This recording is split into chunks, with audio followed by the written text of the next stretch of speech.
Welcome to the Operate Intelligently podcast. I'm Brian McDonald with Dude Solutions. Joining me today is David Kornegay, our Community Director, also known as the Mayor. David, welcome. Thank you. And joining us remotely is Alan Rathey of the Healthy Facility Institute. Alan, welcome. Thank you, sir. Appreciate being here. So today we're going to talk a little bit about why you should make a business case for healthy facilities. And Alan, your group, the Healthy Facility Institute, does a lot of work in this area. Could you tell me a little bit about the HFI and the work you all do? Absolutely. We're really kind of a glorified focus on cleaning, really. It's about cleaning the environment. And it was formed in 2011. Healthy Facilities Institute was formed in 2011. It was kind of a culmination of an effort to help the public understand healthy indoor spaces by removing contaminants or pollutants or cleaning things up. And I previously managed the Healthy House Institute, and the Healthy Facilities Institute became the commercial expression of that mission. We're really about removing contaminants from the environment and making a business case for doing those kinds of things. Really simple stuff, simple on the far side of complexity, I guess you'd say. No, I think that's great. I mean, you guys are all about making healthier spaces for, people when they work and play and have to go to facilities, whether it's a hospital or school or whatnot. And that's good for everyone. It's good for our kids. Absolutely. So what are some of the ways that facility managers can kind of be a part of this in creating a healthier environment? That's a great question. They're really the feet in the street. I mean, they are the people that are doing things right on the ground. And so we think the facility managers are just so important, vastly underrated as a profession because they're really stewards of the indoor environment. They're really practicing a form of health care. And again, we look at it in a very simple way by how can they remove stuff from the environment that shouldn't be there, whether it's in the air, in the water, ergonomically, from the standpoint of light, better lighting. What are the things that they can do? And then how do those things impact the health and then the physical health of the environment? And so we look at those things. It's kind of simple, but it's also kind of complicated at the same time. But we like to keep it as simple as we possibly can. And really the feet in the street, those people that are your audience, these are the key people to make all this happen. So the very most important people are in this discussion are the ones listening in. So some of the things that we've heard along the way is there's these little things that people can do, these little small items that start making a huge impact, such as mats at the door, how often those mats are cleaned, different types of filtration approaches, different types of cleaning approaches, different products, which of course every company is talking about how their product does A, B, and C. But many times what we found is really knowledge is where it begins. Where do you see many of the barriers and also many of the breakthroughs that people, when they understand, if we invest in learning, training, knowledge, experience, where do you see some of the benefits coming from a professionalism standpoint, as you were just mentioning, but also from things as a financial standpoint? What are some of the things that you've seen are the barriers and the breakthroughs? I love that, barriers and breakthroughs. The first barrier is just understanding the importance of air. As just an example, we inhale about 30 pounds of air a day, 30 pounds of air, versus ingesting a few pounds of food and a few pounds of liquid. So air is the number one route of exposure to harmful contaminants. It's both particles and gases. And the EPA has helped us with three top ways to improve the indoor air quality, and they are in order: number one, control the sources; number two, ventilate; and number three, purify the air. Coming back to number one, controlling sources it can be as simple as putting down an entry mat. If you have an adequate entry matting at the door, you're removing a whole lot of heavy metal, a whole lot of pesticide residue, a whole lot of dust from leaded gasoline that used to be burned in the big cities, a whole lot of things that you don't want to have in the indoor environment. If you don't bring it in, you don't have to remove it later, and you're not exposing people to those contaminants. Another area to control the source is vacuum cleaners. One very good suggestion is look at your vacuum cleaners to see if they are blowing dust. How do you know? Well, you can get a particle counter, and I strongly suggest that if you don't have one, that your facility maybe think about getting a particle counter and see if that so-called HEPA vacuum is really producing HEPA level filtration. In most cases, they are not. So by checking that, you can see that a lot of the barrier, again, back to the barrier, is marketing information is not the same as truth. So sometimes people are sold a lot of these technologies when in fact there are some simpler things that they can do to begin intercepting the dust before it gets into the building, and then using different vacuum methodologies that are actually more proven to reduce the levels of dust in the air. And then the financial benefit coming to that question is that if you reduce the dust in the building, as just a for instance, you don't have to remove it later through the manual labor of wiping down those surfaces to remove those films of dust. Also, that dust isn't getting into your electronics. It's not getting into your nose. It's not getting into the machinery. So you can reduce dustings from, say, every day to once a week. That's a huge, huge savings in a major institution like a school or an office building. A lot of money on the table there. So by cleaning up the environment, removing dust, reducing the levels coming in from the street, controlling it by using a proper vacuum, a central vacuum if possible, better filtration on portable vacuums, then you can really ameliorate that problem and save a lot of money, and people are going to be breathing a whole lot easier.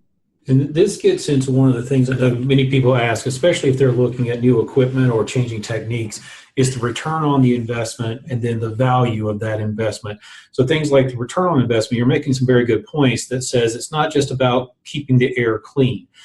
Yes, that is a part of it, but you have people that say, well, where are we going to go beyond that? But if you're saying that, well, not only is it going to provide better indoor air quality to reduce sickness, it's also going to be really a capital investment because we're extending the life cycle of floors, electronic equipment.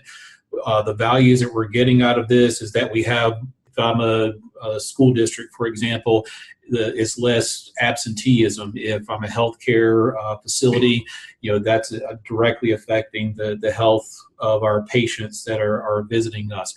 So those are some of the things from a value standpoint, but also I would think that there's also a sense of pride that many people would say is that this is a showcase facility, that look how clean it is, look how well we're maintaining this. Any other thoughts on things such as ROI, VOI, things that are, we talk a lot about data, that's the objective, but there also has to be a matching subjective aspect to it as well. Absolutely good questions. The subjective and the objective really merge, and where they meet is the sweet spot, right? So you want to have subjective with some objective data. Here's some things that we know to be true. Asthma and allergies are the #1 chronic cause of absenteeism in schools. We know that asthma and allergies are very, very common in the workplace. And if you reduce the levels of dust indoors, and you do other things like reducing VOCs and that sort of thing, you're going to reduce the incidence of asthma and allergy. Now, speaking to your earlier point, which was very, very good, when you improve that metric of reducing asthma and allergies, you are affecting absenteeism. And as we know, schools are funded based on attendance. So if you can reduce the level of allergy and you get a 1% increase in attendance, which is not unheard of, that could potentially net the school millions of dollars in funding. So there's a big benefit there. There's just so much more than just the fact that you're making people healthier. That should be the main reason, right? But you're not exposing them to things that are going to affect them. In elderly communities, as another example, the rates of dementia can be better managed, or the symptoms of dementia can be better managed if you reduce things that cause their dementia to be aggravated. And indoor air is one very strong factor. Making sure the environments are quiet, making sure the lighting is good, adequate access to daylighting, allowing those residents in these assisted living facilities to get outside more, experiencing that natural light.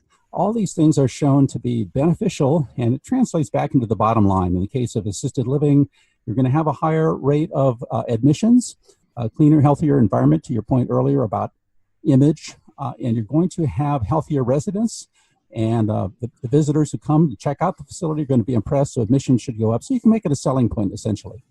Yeah, I would imagine carbon dioxide has a major effect on that as well, because you're talking about especially a learning environment, but also a working environment. You have people that are maintaining those facilities, but you also have people that are working in those facilities.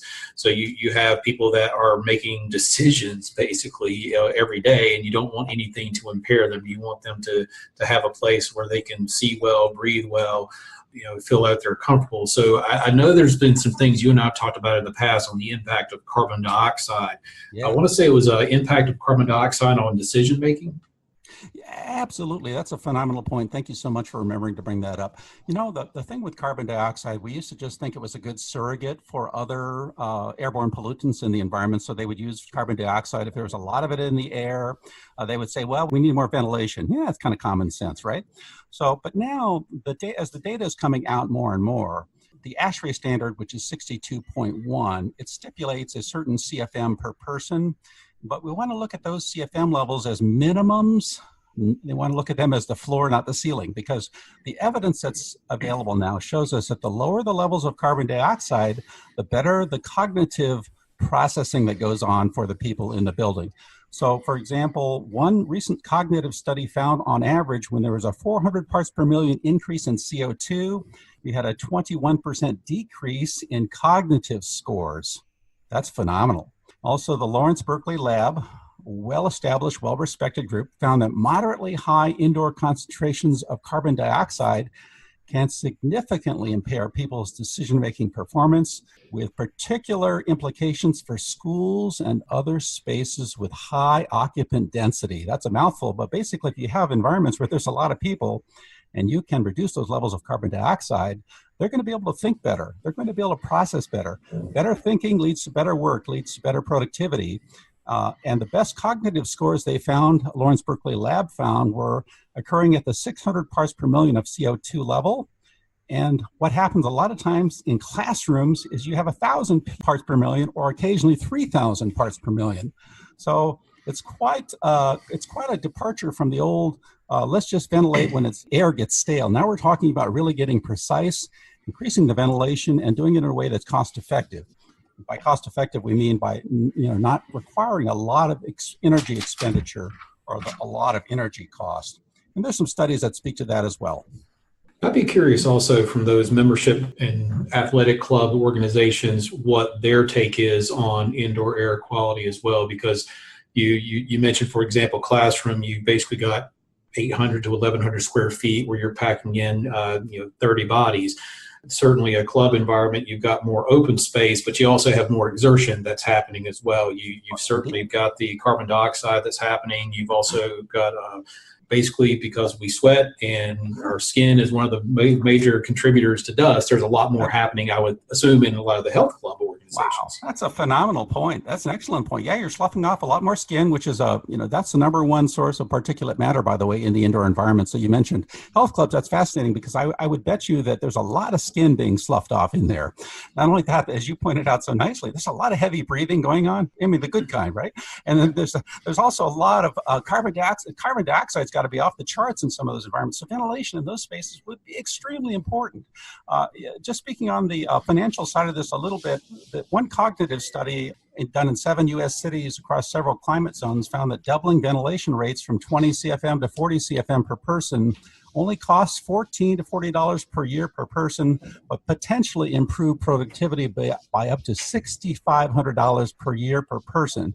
Now that's a study that was done to show a rather simple look at how it's potentially possible to reach that kind of ROI. It may be a little bit optimistic, but it's very indicative of the kind of ROI that can be achieved. In a wellness center, in an exercise center, that's a phenomenal place to apply these principles because that would apply there morally, philosophically, ethically, in every way everything that's important in healthy environments would be epitomized there. So increasing ventilation, using systems like energy recovery ventilators and heat recovery ventilators that allow you to have more fresh air without losing energy. An HRV functions by, an ERV and HRV function by taking the stale indoor air, blowing it outside, but bringing in the outdoor air, but transferring the energy between the two air streams as they pass close together without touching each other. They pass through an aluminum energy exchange core, and it transfers the heating or the cooling energy over to the incoming stream. So you're not losing all that energy, and you're getting all that fresh air. So HRVs, ERVs can be very good. You can have your cake and eat it too. You can have fresh air with relatively low energy costs. Then you have all these other benefits that you so nicely alluded to in these environments. Excellent. And one of the resources that I was really impressed with was your Healthy Facilities Handbook. So anyone who's looking for great resources, healthyfacilitieshandbook.com. There's a ton of resources that are on there. And much of it gets into the technical that you can look at, into how you can support the procedures, some of the things you can use to back up your items, things that you could even help support your VOI in addition to ROI, but definitely a lot of the processes. What do you think are some of the action strategies of how a lot of the operational professionals can make the case for healthier facilities and support the need for expanding resources, training, and knowledge for their staff? Absolutely. Great question. Thank you for mentioning the Healthy Facility Handbook there. It's our school and college edition there, and we are working on other versions of that document. But definitely an area where education really drives everything. So the more you learn by listening to the podcast, the Dude podcast, by reading the Dude Solutions website and looking at all the metrics and all the tremendous resources you make available there, go to our website, healthyfacilitiesinstitute.com, the handbook, and check out those resources. But the more you learn, the more inspired you become, because you can see that it's really a no-brainer. If you make these indoor environments healthier, just by the process of thinking in terms of removing stuff from the environment that shouldn't be there, you are automatically helping your facility. As soon as you can make your boss aware of that this doesn't cost, it pays big time, it becomes a lot less difficult to get pushed up the chain. So I think education is the key. I think Dude Solutions is providing a great channel, a great vehicle for this education, which I thank you for making this available to us. Thank you for mentioning our resources as well. And really, there's just a tremendous payoff to getting healthier. It doesn't cost. It truly does pay. It's a sound investment. And as you had so nicely expressed, it's a value of investment concept that also produces a strong financial return on investment, and most importantly, a strong return on investment from the physical, mental, emotional health perspective, which is probably the most important thing. But there is an ROI fiscally, financially from this. It all has to do with education, which you folks do such a good job with.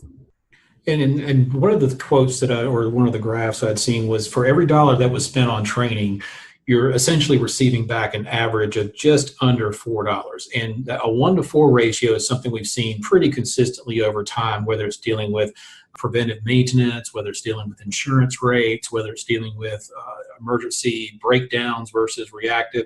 But some of the key things about that chart was reducing the operating expenses, because people are operating more efficiently. Certainly there is an energy efficiency aspect that falls under those operating expenses. If people understand the correct chemical ratios to use, and they understand maybe, okay, well, can we use this chemical in more than one building? That's big. And a huge thing I've been hearing is, we build a new building, we have to maintain it differently than the buildings we have before. Maybe there's ways that we can learn how to streamline that process. Any thoughts about some of those aspects with things like not just satisfaction and expenses, but efficiencies that you've seen along the way?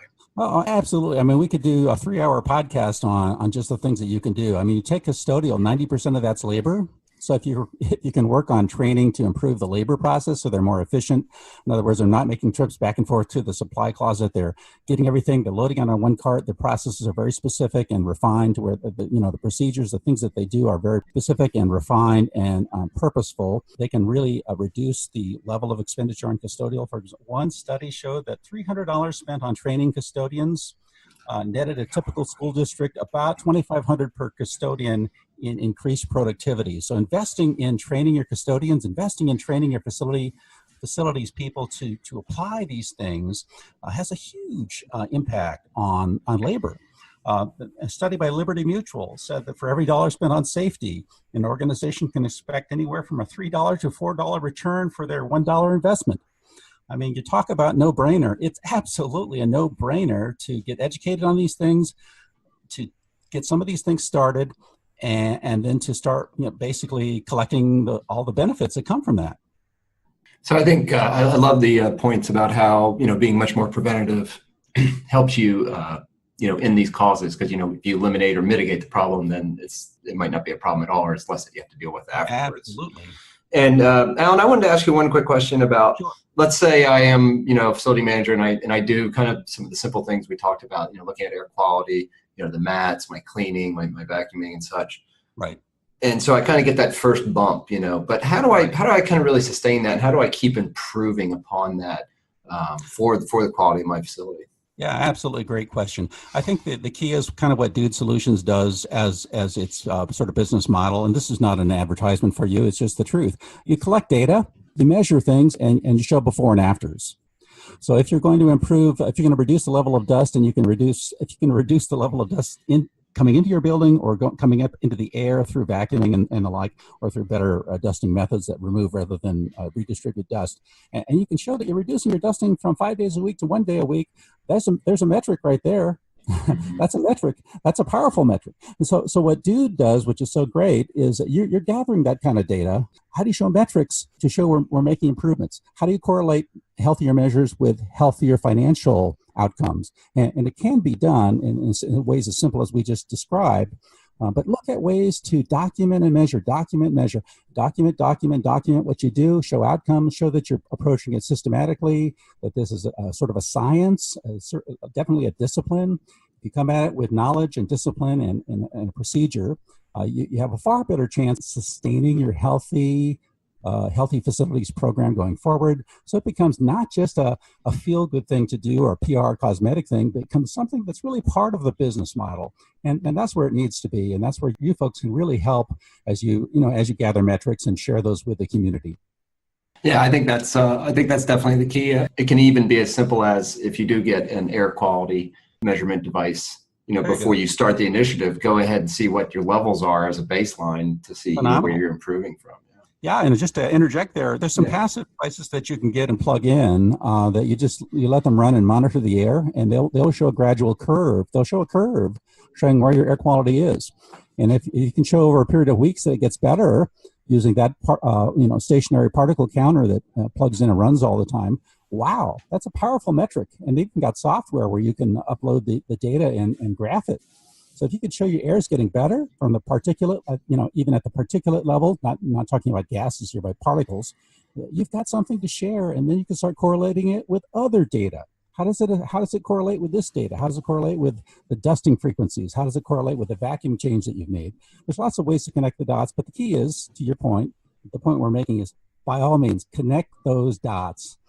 If you're going to do something, take some measurements, get some data, so you have some before and after, and so you can show a delta of change that's meaningful to the business.